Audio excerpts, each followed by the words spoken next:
يا مساء الفل عليكم حبايبي، ازيكم عاملين ايه؟ انا امنيه سامي. اللي لسه اول مره يشوفني ما ينساش يعمل لايك وسبسكرايب عشان يوصلك كل جديد. وصفتنا النهارده بقى هي طريقه عمل الكشري المصري. النهارده هنعمله بطريقه سهله وبسيطه جدا. هو الكشري المصري دون من الاكلات السهله والسريعه، بس هو حاجته كتير جدا. هو مش بياخد وقت خالص في عمايله، بس هو الحاجات اللي حواليه بس هي اللي بتبقى كتيره شويه.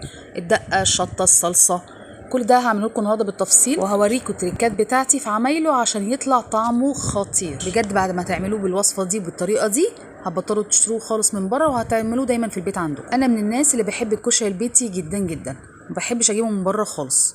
يعني شبه مبطله الكشري من بره بقالي فتره كبيره جدا. وان شاء الله بعد ما تعملوا طريقه الكشري بتاعي هتبقوا زيي وما تاكلوش من بره خالص وتاكلوه في البيت على طول دايما. فخليكم معايا عشان تشوفوا طريقتي بالتفصيل.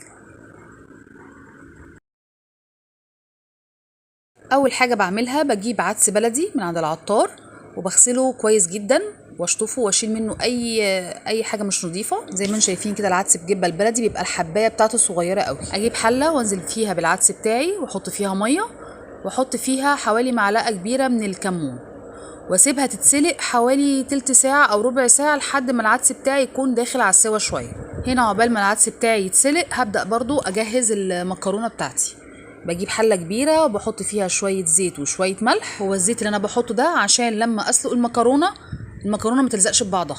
كده كده لما هخلص سليق خالص هشطف المكرونه بالميه، فالزيت اللي انا حاطته ده هينزل منها خالص علشان انا مش حابه وجود الزيت في المكرونه، عشان لما باجي بحط الصلصه تقدر تمسك في المكرونه.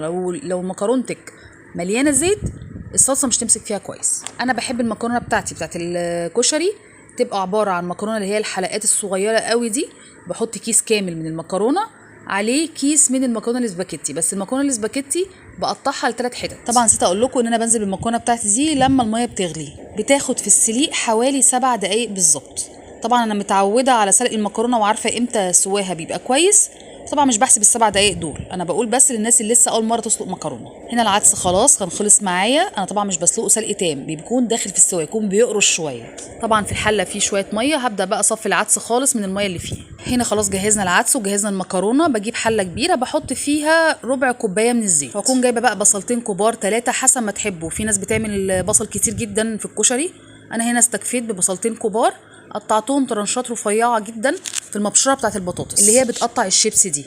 لما هتعملوها في اللي هي بنفس رفع البطاطس الشيبسي مش هتحتاجوا بقى قصه انك تحطوا دقيق للبصله ولا نشا. كده كده طالما قطعتوها رفيعه جدا لما هتصفوها هتقرمش معاكم وهتبقى كريسبي وحلوه جدا. هنا خلاص ده اللون انا عايزاه في البصلايه.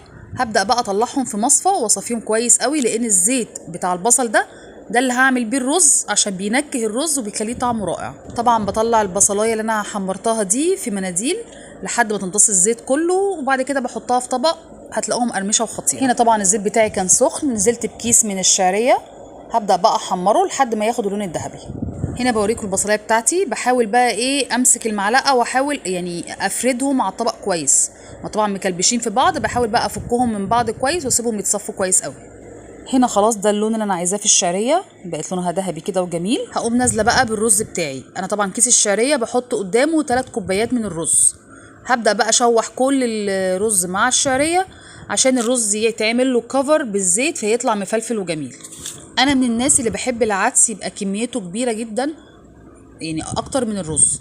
العدس ده كان حوالي نص كيلو. هبدا بقى انزل بالعدس بتاعي وبرضه اخد له تشويحه مع الرز. في ناس بتحب تعمل الرز والشعريه لوحدهم والعدس لوحده عشان يقولك ان العدس بيغمق الرز شويه. انا من الناس اللي بحب اللون الغامق اللي موجود في الرز اللي العدس بيعمله، وبحب نكهه العدس بتنزل طعم على الرز، بيديه طعم كده حلو قوي. فانا بخلط العدس دايما مع الرز. دي حريه شخصيه، انتوا حابين الرز لوحده والعدس لوحده دي حاجه ترجع لكم، بس صدقوني العدس مع الرز بيدي طعم خرافه.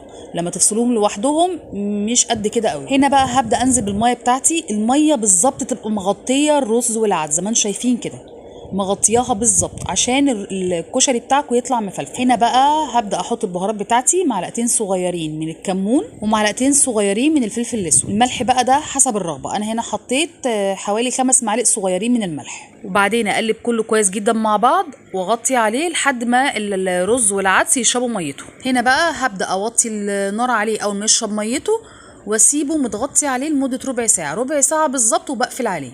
ده لو انتوا حابين الرز بتاعكم يبقى مفلفل. هو الرز والعدس في الكشري ما بياخدوش خالص وقت على البوتاجاز. هنا بقى ببدا اجهز الصلصه بتاعتي. بحط 3 معالق كبار من الزيت، واكون ضربه بصلايه في الكبه، هنزل بيها في الزيت وافضل اشوحها لحد ما تصفر شويه. اول ما تصفر هنزل بمعلقه كبيره من الثوم المفروم وابدا اشوحه مع البصلايه شويه. اول ما يتشوحوا مع بعض كويس هنزل بحوالي 4 معالق كبار من الخل، وابدا برضو اخد لهم تشويحه مع بعض. بعدين بنزل بحوالي نص برطمان من الصلصه اللي هي الجاهزه اللي هي المعلبه دي، بتدي طعم حلو قوي للصلصه.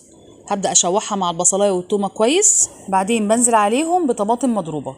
طبعا حته الصلصه المعلبه دي اختياري، انتوا مش حابينها بس هي بتدي طعم حلو جدا للصلصه. هنا بنزل تاني بمعلقه كبيره من الثوم. طبعا اللي انا نزلت اول مره مع شوحته مع البصلايه، هنا هنزله مع الصلصه.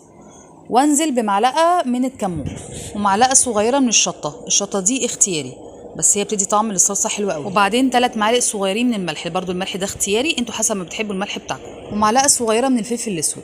واسيب بقى الصلصه لحد ما تتسبك. صلصه الكشري ما بتبقاش تقيله قوي، هي بتبقى وسط، لا خفيفه ولا تقيله. هنا هبدا اجهز الدقه بتاعتي. معلقتين كبار من الثوم، كوبايه من الخل، نص كوبايه من الميه، ومعلقه كبيره من الكمون، واسيبهم على البوتاجاز لحد ما يغلوا، وكده يبقى خلاص جاهزه معايا. هنا خلاص كان الرز والعدس بتاعي خلص بالظبط، اخد ربع ساعه وانا موطيه عليه النار. شايفين بيبقى مفلفل وجميل جدا. هنا الدقه بتاعتي اول ما بتغلي على البوتاجاز يبقى كده خلاص جهزت معايا. هنا بقى برضو بجهز الشطه، 4 معالق كبار من الزيت ومعلقتين كبار من الصلصه المعلبه، وانزل عليهم معلقتين كبار من الشطه واسيبهم على البوتاجاز لحد ما يغلوا.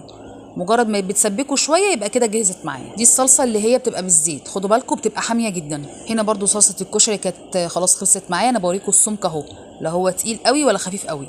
صلصه الكشري بيبقى سمكها وسط. هنا بوريكم البصله، شايفين كانت مقرمشه وخطيره. هنا بقى بيبقى فيه نوع من الصوص بحب نحطه على الكشري. بجيب شويه من الصلصه اللي انا سبكتها دي، وانزل عليها بربع كوبايه من الخل وربع كوبايه من الميه. انا باخد من الصلصه اللي انا عملتها حوالي 3 كبشات منها، وهنزل عليهم بمعلقه كبيره من الثوم المفروم. بكون هنا مقطعه قرنين من الفلفل و2 طماطم كبار لحتت صغيره جدا، وانزل بيهم على الصوص ده. بجد بيبقى طعمه خطير جدا لما بتحطوا شويه منه على الكشري. طبعا هتسالوني هو فين الحمص؟ للاسف هنا عندنا في البيت ما بنحبش الحمص خالص، فما عملتوش. الحمص انتوا مجرد ما هتجيبوا الحمص تسلقوه سلقه عادي بس كده، والوصفه تبقى خلصت. بجد بيبقى طعمه خطير جدا. عايزه اقول لكم ان انا حتى الرز مع العدس انا ممكن اكله حاف كده من غير اي صلصه من غير اي حاجه. هو طعم بهاراته تحفه وجميل جدا. بجد لازم تجربوا طريقتي في عمل الكشري، بجد هتعجبه جدا، وهتحسوا ان فعلا في فرق رهيب جدا عن الجاهز. وبكده تكون وصفتنا النهارده خلصت. يا رب تكون عجبتكم. لو عجبتكم ما تنسوش تعملوا لايك عشان ده بيفرق معايا. مستنيه كومنتاتكم عشان ده بيشجعني انزل لكم فيديوهات كتير. ونفسه في اي وصفه او اي اكله يكتب لي في الكومنتات وان شاء الله انفذها له. واللي بيتفرج عليا لحد دلوقتي ولسه ما عملش اشتراك ريت يعمل لي سبسكرايب عشان يوصلك كل جديد. واستنوني ان شاء الله المره الجايه في اكله جديده ووصفه جديده. سلام.